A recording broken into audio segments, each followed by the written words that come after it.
11 minutes past the hour.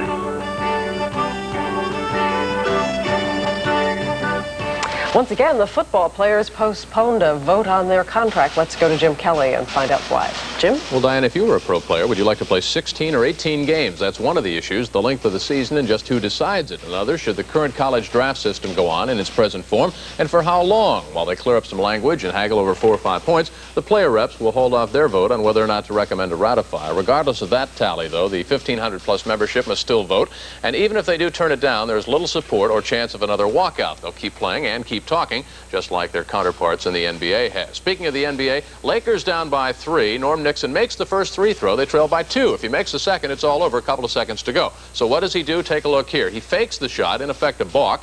Everybody for LA into the lane, so it's a jump ball. Why not give the ball to the Spurs? The advantage definitely with the Lakers. Kareem controls, gets it over to Nixon, and he swishes from right there. So they're tied up in regulation. After the first overtime session, Magic Johnson, remember him? Down the lane. That ties it up with just 3 seconds to go. So they go to the second overtime session. And then the big guy, Kareem Abdul-Jabbar, goes to work again. 6 of his game-high 27 points in the extra session. Lakers win it by 15. Blazers by 7. Warriors by 12. In Atlanta, Dr. J dishes off to Moses Malone. He had 25 points, 24 rebounds. Sixers made up a 15-point deficit and tied it up after 3. Then the rookie, Dominic Wilkins. Remember when we had him on the program here? He had 29 points, and the Sixers fell by 14. The Knicks and the Nets also won. In Atlanta, Vinnie Johnson, 21 points and great defense. Watch this. He blocks the shot by Nate Tiny Archibald. And then Isaiah Thomas, the high point man for the Pistons, who were definitely on the rebound. Thomas had 29 points, and Detroit, despite being outscored by a 23-8 stretch at one point, came back and prevailed by 7. Mavericks got 40 from Mark Aguirre, and the Bucks win by 10. In the National Hockey League, the Blues in white leading the Islanders 2-1. Clark Gillies gets the tying goal here midway through the second period behind Mike Liut. Then John Tonelli lets fly. It's stopped by Liut. Out it goes very quickly. Dennis Potvin is there to kick it in, and the Islanders win it by a score of 3-2. Kings over the Canucks, and Quebec on top over the Jets. Thank you very much, Jim. We want to stop right now and take a closer look at that expected announcement of Senator Kennedy that he won't be running in 1984. And to help us do it, Michael Barone, co-author of the Almanac of American Politics, who's joining us from Washington. Michael, good to see you again. Good morning, Diane. You can feel the political ground shifting this morning already, but it's hard to fathom which direction and where it will end up. Do you think the net effect will benefit former Vice President Mondale, or does this just throw the whole thing wide open? My sense is that it throws the whole thing wide open because there are, besides Mr. Mondale, half a dozen or a dozen Democrats that are running for president or thinking about it. And the public doesn't really know any one of these individuals very well or in depth. They don't know any one of them as much as they know Senator Kennedy. So the impressions that the public's going to be forming, they haven't formed yet. And I think that that means that the process is very much up for grabs. What about the cause that must endure, I think he said in the 1980 convention? Who will take up the liberal banners? Does this mean it will be retired for this campaign? His kind of liberalism. I think one of the interesting things is that in this year, even with a great recession going on, a lot of unemployment, we haven't seen nearly as much, even from Senator Kennedy, in terms of policies to expand government beyond, say, where it was in 1980.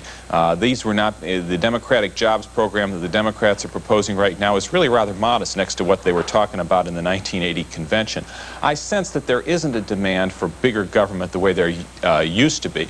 To the extent that there is a demand for more compassionate government things, I actually think Senator Kennedy probably is in a stronger position now as a senator and an important senator to champion that than he would be as a presidential candidate whose motives would tend to be suspected. Do you think, Michael, that that's what he saw in the polls, or what else do you think he saw in the polls that gave him political apprehensions? Well, I don't have any reason to believe that his reasons for running are not personal and family reasons. I think that's probably true. But even so, there were political reasons as well why he might choose not to run. One is that we don't seem to have support for big government positions. The second is that, take a look at the 1982 results. The senator won re-election in Massachusetts by a good margin. It was less than he had before, and 11 other Democratic senators won re-election with larger percentages in their states than Senator Kennedy won in his state. That says to me that the tide for Senator Kennedy is not overwhelming in strength. Thank you very much, Michael. We should add, of course, that apparently he and his family said in their roundtable discussion that 1988 would be a better year. The political plot thickens. Interesting times ahead. We'll have more in a moment. 16 past the hour. The 5-cent increase in the federal gas tax will raise an estimated $5.7 billion the first year. Now, the extra money would be used for badly needed repair of the nation's roads and bridges. It would also help fight unemployment, providing an estimated 320,000 new construction jobs. The Reagan administration believes the increase would cost the average U.S. motorist $30 a year. With us now in the Longworth House Office Building in Washington are Transportation Secretary Drew Lewis and Democratic Representative Diane Rostenkowski of Illinois, Chairman of the House Ways and Means Committee, which handles tax legislation. We do want to go to them at this time in the House of Representatives building. Good morning, gentlemen. Mr. Lewis, Mr. Rostenkowski. Mr. Lewis, we've heard so much about bipartisan support for this gasoline tax. Is there any chance at all it's not going to pass? Well, obviously, we hope it does pass. We think it should pass. We think it's the right thing for the country. Our roads and bridges have deteriorated to the point where they're actually falling down around our ears. So we're very optimistic that this will pass. We think it's the right time to get on with repairing the infrastructure and transportation for all Americans. Congressman, you're optimistic on another subject. We now hear about a $5 billion jobs proposal from you. Did you feel that 320,000 jobs would not be enough provided by the highway bill? Hello, can you hear at all? I don't think so. Whether we're going to get 320,000 jobs out of this bill. Well, I don't know that we're creating a piece of legislation for jobs. Actually, it's to improve the highways that have deteriorated. If the jobs come with the highway program, I'm satisfied. But this is not a jobs program. This is a highway improvement program. Mr. Lewis, this is a position you've always wanted to be in all your life. Able to ask the questions of the Democrats on the Hill. Let's deal with the gasoline tax then again. What is it going to really cost the average motorist out on the highway? Well, actually, it will cost the average motorist about $30 per year, which is the cost of maybe 2 shock absorbers. Although this will be a cost out of his pocket, he will ultimately save in terms of repairs on his automobile, and will also have a system that will move the commerce of this country and permit people to travel safely on our interstates and cross bridges that are also very much under need of repair. You've heard about the additional $5 billion Democratic proposal. Will the president veto it? I'm convinced the president would veto any bill that was just a make-work jobs bill. He does not see this as a jobs bill. It will provide employment, at least 170,000 direct jobs in construction, and that unemployment rate in construction is about 23%. So it's positive in that sense, but as the congressman said, it really is not a jobs bill as such. In a land so long forbidden and mysterious, American tourists experience the treasure that is China. A visit to the Great Wall on the CBS Evening News with Dan Rappin. This is CBS. These are some of the headlines this December 1st. Senator Kennedy is expected to announce he won't run in '84. The jobs bill battle has begun in Congress, and abortion returns to the high court. Today, the U.S. Consumer Product Safety Commission and the Toy Manufacturers of America, an industrial group, are jointly launching their annual holiday toy safety campaign. We are going to get a jump on the other consumers this morning, however, because joining us from Washington is Nancy Harvey Steorts, the chairman of the Consumer Product Safety Commission, to tell us about some of the advice they're going to be giving. Good morning to you, Mrs. Steorts. Thank you very much for joining us. Good morning. I know that even the most innocuous-looking toys can be dangerous in the wrong hands or used the wrong way. Given this, what precautions should a parent take in the toy store playing Santa Claus this Christmas? Well, I think one of the major things consumers should look for is to be sure that they're buying the right toy for the right child at the right age. Because a toy that is meant for a 8-year-old can really be very hazardous for that 3-year-old. So we're really asking consumers to use very close precaution when they're buying those toys for the little ones so that it can be indeed a very safe holiday. Okay, after they bought the toy and they take it home, are there, however obvious, elements of advice that you'd like everybody to try to keep in mind? Yes, they should, if it's a very small child, a child under 3, they should be very, very careful of small parts, because those small parts can lodge in the throat and can cause a strangulation. I have an example of a toy here. in Washington, which has caused 2 deaths already. This toy has been recalled. It's the little bumblebee by Dakin, and the problem with this is the strings. These actually cause the strangulation of 2 little children. So as an example of a safe toy, we would recommend something like this. It has a very short little string that could cause no problems and would be indeed safe for the child.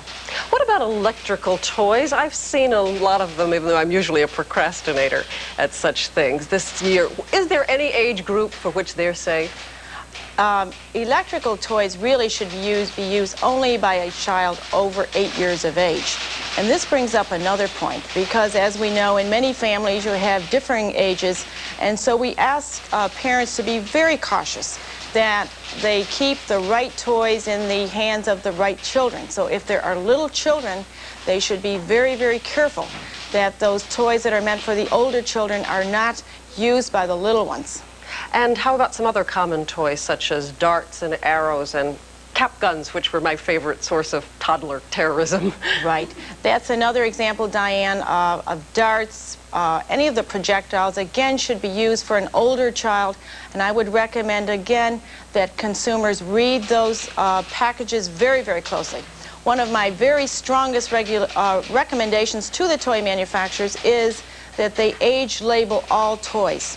And I would recommend to consumers that they look at the packages carefully to be sure that they are buying the right toy for the right child at the right age. What about cap guns, though? Is the noise a dangerous consequence of a cap gun?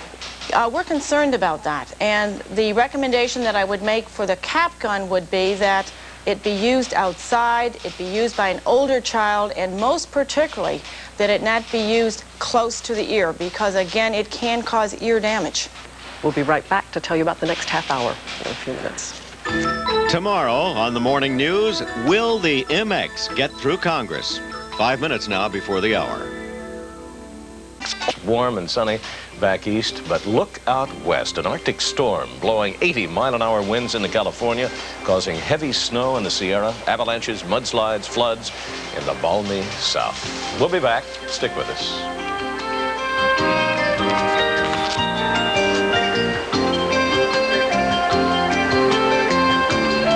Yes, you ain't never seen a Dukes like this. Ain't it wonderful? Because it's dirty pool when Boss cheats the Dukes out of the General League. First time I ever whistled, General League couldn't fly. Friday.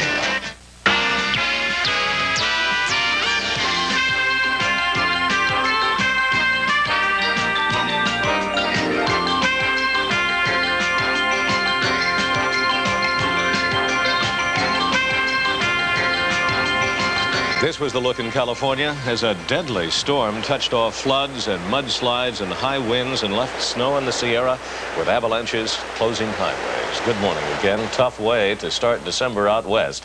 One of our top stories this morning we'll be taking a look at. Also coming up in this half hour, a new legislative proposal to make tampering with products a federal crime. Its senatorial sponsors will join us briefly to tell us why they think changing the nature of the crime will give the criminals pause. Other stories making the news this morning. Senator Kennedy reportedly decides against running for president. President Reagan drops the idea of moving up next year's tax cut, and Mr. Reagan in Brazil plans a series of meetings and speeches throughout the day. A mechanic has turned himself in for questioning in the 7 Chicago area Tylenol deaths. He is expected to submit to a lie detector test to try and prove his innocence. Kevin John Masterson is to be arraigned today on an unrelated charge of marijuana possession. He had been sought since 2 Tylenol bottles and 2 bottles marked poison were found at his Chicago home. Illinois Attorney General Tyrone Fainer refuses to call him a suspect in the deaths, but he says he is needed in the investigation. We read the word cells in submarine. People have died in the worst Pacific storm of the season. David Dow reports from Los Angeles.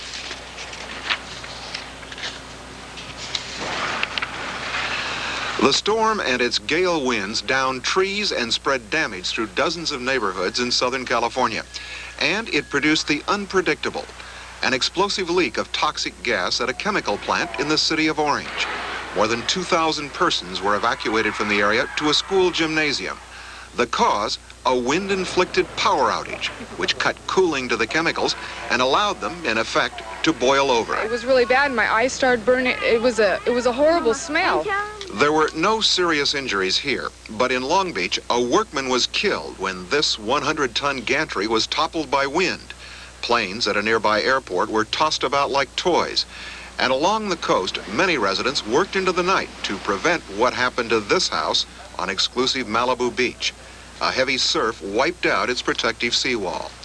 Utility poles went down like dominoes on one street, and workmen today continue trying to restore power to the last of 500,000 customers who lost it during the peak of a storm that is being described as the season's worst. David Dow, CBS News, Los Angeles. At least there's a little bit of sunshine already on the weather map near California now. Let's check in with Steve Deschler. Thanks, Diane. Things are looking better for the West Coast today, but notice even though it's been stormy all across the West and the Northern Rockies, the absence of any real cold air for this time of the year. These are daytime high temperatures, and not bad. 36 degrees around Cheyenne, 40 degrees at Salt Lake City, but at mountain locations again today, there will be heavy snows across the West, 6 to 10 inch amounts in some cases, 4 to 6 inch amounts in the lower elevations, but for the western coastal states, improving conditions today, 62 around San Diego, 47 degrees at Seattle, still windy across the Northern Rockies, Northern Plains, cloudy and rainy, 45 around International Falls, 65 Indianapolis, 75 for parts of Jackson, Mississippi, 78 degrees at Savannah, and as warm as 54 for New York City. There will be rain showers and very warm air for most of the eastern states, sunshine extreme northern New England. As far as the weather to watch today, windy across the Northern Rockies, possible heavy snows there as far as amounts are concerned for snowfall. As I mentioned, some 6 to 10 inch amounts Northern Rockies, 4 to 6 inch amounts Southern Rockies, rain, half-inch amounts Southern Plains, and also for the Ohio Valley. Now here's a look for some weather and temperature forecasts for some locations around the country. National Weather Service precipitation for December.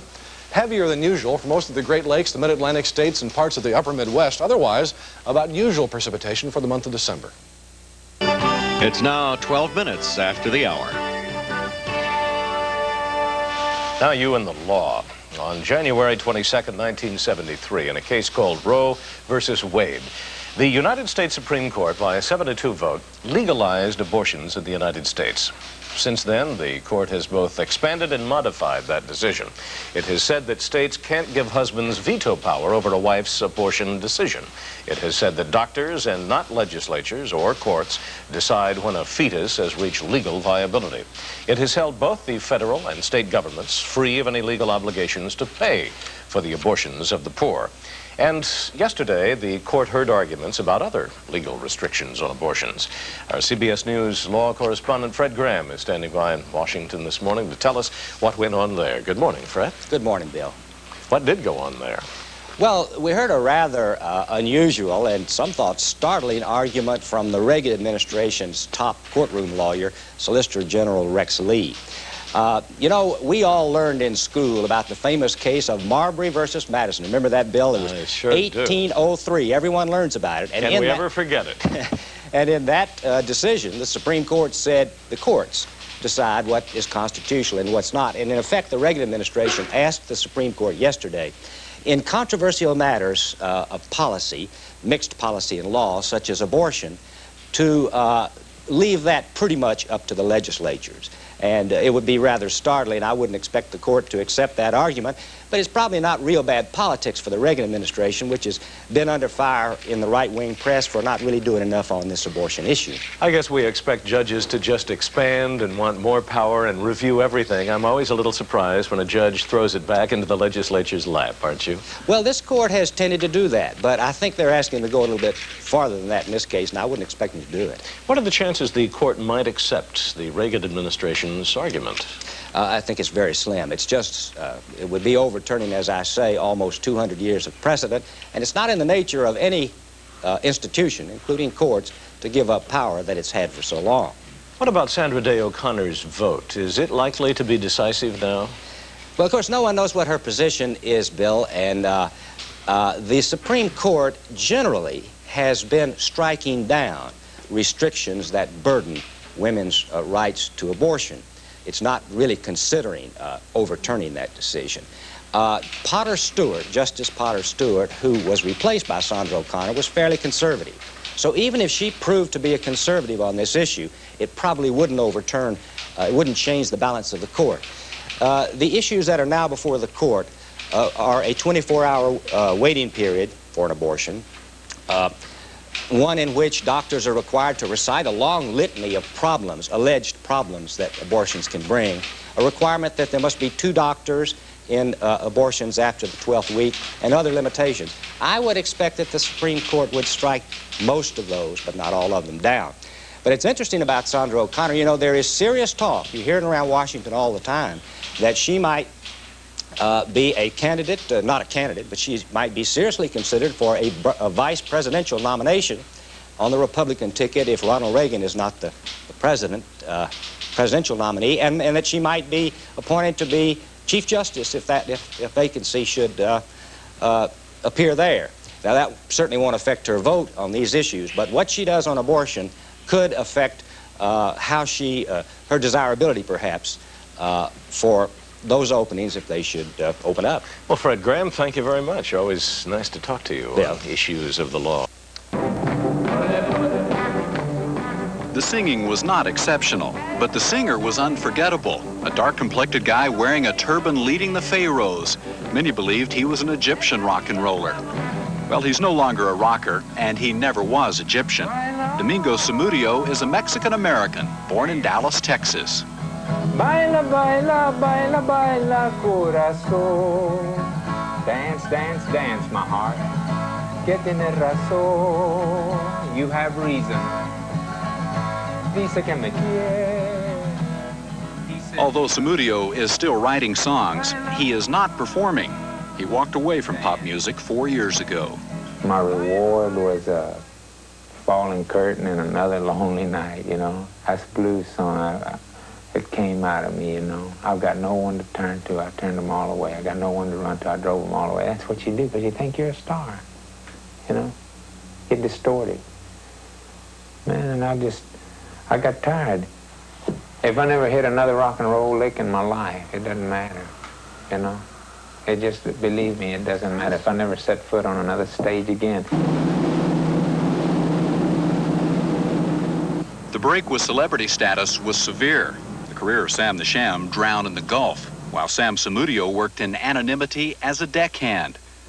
He was on a boat delivering supplies to offshore oil rigs. Samudio is now the captain of that boat.